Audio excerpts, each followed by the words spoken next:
दोस्तों तो कैसे हैं। स्वागत है आपका जीनियस स्टडी क्लास में। तो आप कैसे हैं? उम्मीद करते हैं अच्छे होंगे, स्वस्थ होंगे। तो आज का सेशन है ऑब्जेक्टिव का।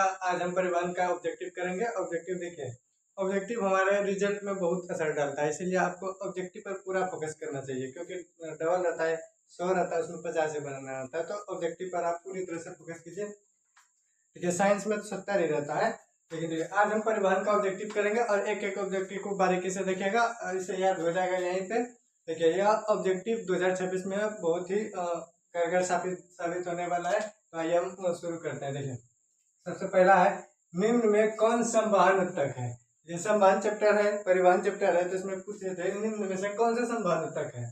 तो संवहन ऊतक हम बताए थे कि पेड़ पौधे में संवहन ऊतक होता है दो, एक होता है जाइलम और एक होता है फ्लोएम। तो देखिए तो निम्न में संवहन ऊतक कौन कौन सा, जाइलम भी है और फ्लोएम भी है।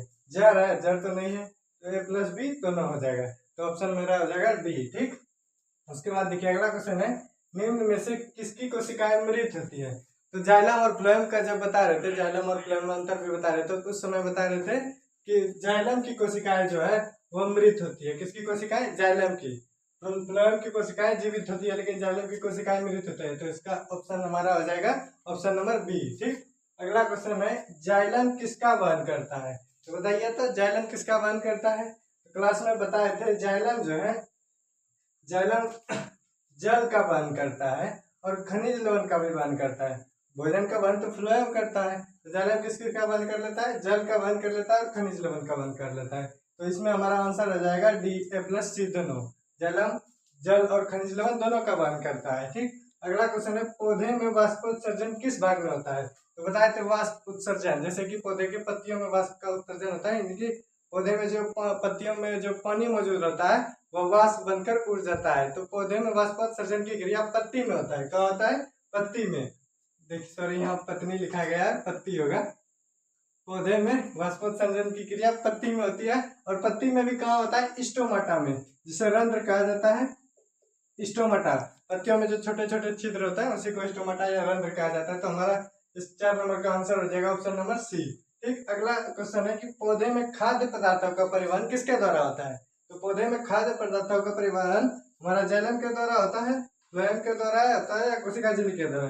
बता देखिए पौधे में खाद्य पदार्थों का वहन फ्लोएम के द्वारा होगा, क्या कि जाइलम के द्वारा तो जल और खनिज लवण का वहन होता है, तो फ्लोएम के द्वारा ही खाद्य पदार्थों का वहन होता है पेड़ पौधे में। तो हमारा 5 नंबर का ऑप्शन हो जाएगा ऑप्शन नंबर बी।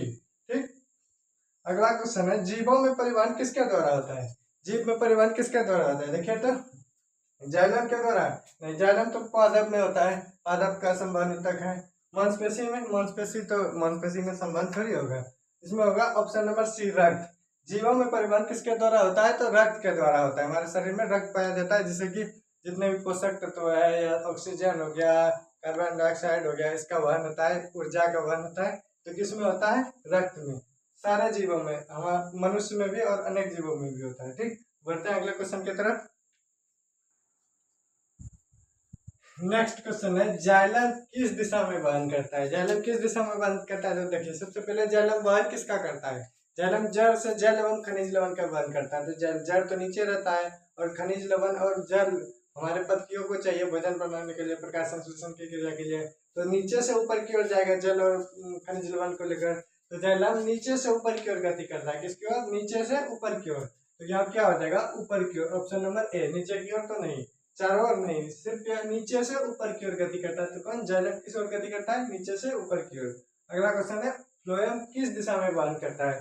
तो बताया था फ्लोएम भोजन का वहन करता है। देखिए भोजन तो पत्ती में बनता है, पत्ती तो ऊपर भाग में पाया जाता है, या हर एक चारों ओर पाया जाता है, और पेड़ पौधे के हर एक अंग को तो भोजन चाहिए, ऊर्जा तो हर एक अंग को चाहिए। तो भोजन का वहन जो होगा हर एक तरफ होगा, चारों तरफ, ऊपर भी होगा, नीचे भी होगा, दायां भी होगा, बायां भी होगा, मतलब चारों तरफ होगा। तो फ्लोएम किस दिशा में वहन करता है। तो इसका आंसर हो जाएगा नीचे की ओर, ऊपर की ओर नहीं, इसमें होगा चारों ओर, यानी कि चारों तरफ वहन करता है। कौन? फ्लोएम। इसका अगला क्वेश्चन है, निम्न में से कौन सा रक्त का तरल भाग है। बताया तो रक्त का दो भाग होता है, एक ठोस भाग, एक तरल भाग। देखिए तो तरल भाग इसमें कौन कौन सा पूछ रहा है। प्लाज्मा है, प्लेटलेट्स है, आरबीसी है, डब्ल्यूबीसी। तो रक्त का तरल भाग प्लाज्मा है, और रक्त का तरल भाग लगभग बताए थे कि 55% तरल भाग ही पाया जाता है ब्लड का, तो तरल भाग प्लाज्मा हो जाएगा। ठीक, अगला क्वेश्चन होगा आरबीसी का निर्माण कहाँ से होता है। आरबीसी कहाँ से बनता है? आरबीसी ब्लड ब्लड का ही अंग है, तो आरबीसी कहाँ से बनता है, ब्लड भी कहाँ से बनता है?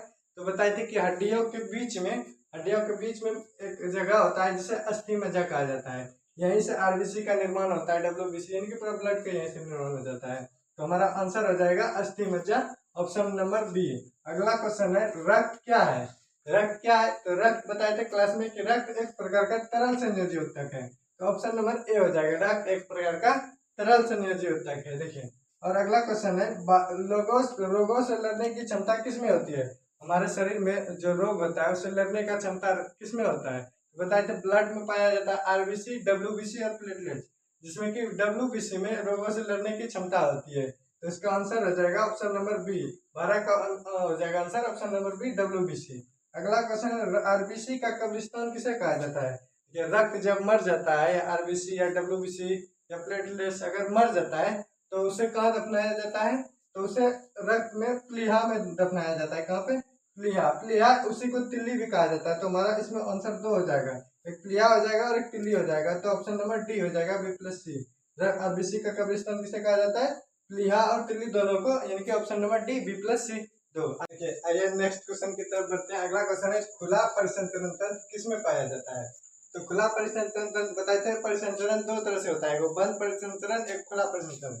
अलग अलग जीवों में अलग अलग तरह का होता है। जैसे देखिए यहाँ ऑप्शन में है मनुष्य में बंद परिसंचरण होता है, जैसे हमारे रक्त शरीर में परिवहन के लिए रक्त पाया जाता है, जो कि रक्त नसों में बहता है, सिरा और धमनी में बहता है, यानी कि बंद है, तो यह बंद परिसंचरण होगा। कुत्ता तो एक तरह से मनुष्य की तरह ही हो जाता है, घोगा इसका हो जाएगा आंसर। एक चीज भी बताए थे, जिसके बाहर में अगर पाया जाता है कवच, जिसको आप कहते हैं कल बाहर होता है, शरीर के बाहर होता है, तो उसमें ज्यादातर में बाहर खुला परिसंचरण तंत्र पाया जाता है। जैसे देखिए कछुआ है, उसके ऊपर में कवच पाया जाता है, शरीर मतलब उसका जो कवच है ना, जैसे कि शरीर का जो कंकाल तंत्र है वो बाहर पाया जाता है। जिस जीव में बाहर पाया जाता है उसका बंद परिसंचरण होता है, तो खुला परिसंचरण होता है, तो घोंघा इसमें हो जाएगा खुला परिसंचरण। उसके बाद अगला क्वेश्चन है रक्त को थक्का बनाने के लिए कौन सहायक है। तो रक्त को थक्का बनाने के लिए बताए थे कि रक्त में 3-4 तरह का पाया जाता है तत्व, देखिए आरबीसी, डब्ल्यूबीसी, प्लेटलेट्स और प्लाज्मा। तो रक्त को थक्का बनाने के लिए बताए थे कि जिसका प्लेटलेट्स ज्यादा बढ़िया रहेगा, प्लेटलेट्स यही रक्त को थक्का बनाता है। अगर किसी का कट जाता है हाथ पैर या कुछ भी, तो रक्त को थक्का बनाने के कार्य प्लेटलेट्स करता है। ठीक, अगला क्वेश्चन है मनुष्य में डब्ल्यूबीसी की जीवन अवधि कितनी होती है। तो बताए थे मनुष्य में डब्ल्यूबीसी की जीवन अवधि 12 से 20 दिन के बीच होती है, मिनिमम 12 रहती है और मैक्सिमम 20 होती है, तो इसका हो जाएगा 12 से 20 दिन, ऑप्शन नंबर एक। अगला क्वेश्चन है लसिकाकरण किस प्रकार का होता है। देखिए हमारे शरीर में परिवहन के लिए, परिसंचरण के लिए दो चीज पाया जाता है, एक रक्त होता है और एक लसिका होता है। तो बताए थे रक्त का रंग लाल होता है क्योंकि उसमें हीमोग्लोबिन पाया जाता है, लेकिन लसिका में हीमोग्लोबिन नहीं पाया जाता है, तो इसका रंग हल्का पीला रंग का होता है, तो हमारा ऑप्शन नंबर हो जाएगा बी, हल्का पीला रंग। लसिका का रंग लाल रंग कैसा होता है, तो हल्का पीला होता है। ठीक, अगला क्वेश्चन की तरफ बढ़ते हैं। मानव में कौन सा परिसंचरण होता है। तो बताए अभी तुरंत बताए, जैसे मानव में पाया जाता है बंद परिसंचरण, क्योंकि हमारे नसों में खून दौड़ता है। ठीक, अगला क्वेश्चन है मानव हृदय का औसत परिकुंचन दाब क्या है। तो मानव हृदय का औसत परिकुंचन दाब बताए थे, देखिए एक बताए थे जब मानव हृदय रक्त दाब लगाती है तो 120/80 mmHg लगाती है। यह 120 जो है 120 प्रकुंचन है और 80 जो है 80 अनुशीतलन है। तो यहाँ मैं क्या पूछ रहा है, परिकुंचन पूछ रहा है, तो परिकुंचन हो जाएगा 120 mmHg। देखिए तो कौन सा, ऑप्शन नंबर बी है, 120 mmHg। ठीक, अगला क्वेश्चन की तरफ बढ़ते हैं। पादप में फ्लोएम उत्तरदायी है। पादप में फ्लोएम किसके लिए उत्तरदायी है, जल के वहन के लिए, भोजन के वहन के लिए, या अमोनिया के वहन के लिए, O2 के वहन के लिए। तो बताए थे पादप में फ्लोएम जो है वह जल के वहन के लिए उत्तरदायी है और वह खनिज लवण के वहन के लिए उत्तरदायी है, तो ऑप्शन नंबर ए हो जाएगा। अगला क्वेश्चन है कि मानव हृदय में कितने कोष्ठक पाए जाते हैं। बताए तो मानव का हृदय जो है 4 कोष्ठक में बटा होता है, दया आलिन, दया निलय, बया आलिन, बया निलय। तो मनुष्य में कितने कोष्ठक पाए जाते हैं, 4 कोष्ठक। ऐसे पूछेगा पक्षी में कितने कोष्ठक पाए जाते हैं, पक्षी में भी 4 कोष्ठक पाए जाते हैं। मछली में कितने पाए जाते हैं, मछली में 2 या 3 शायद पाया जाता है।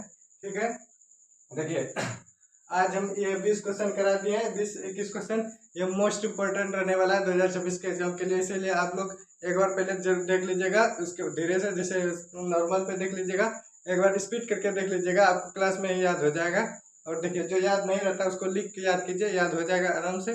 तो मिलते हैं अगले वीडियो में, आज के लिए इतना ही, धन्यवाद।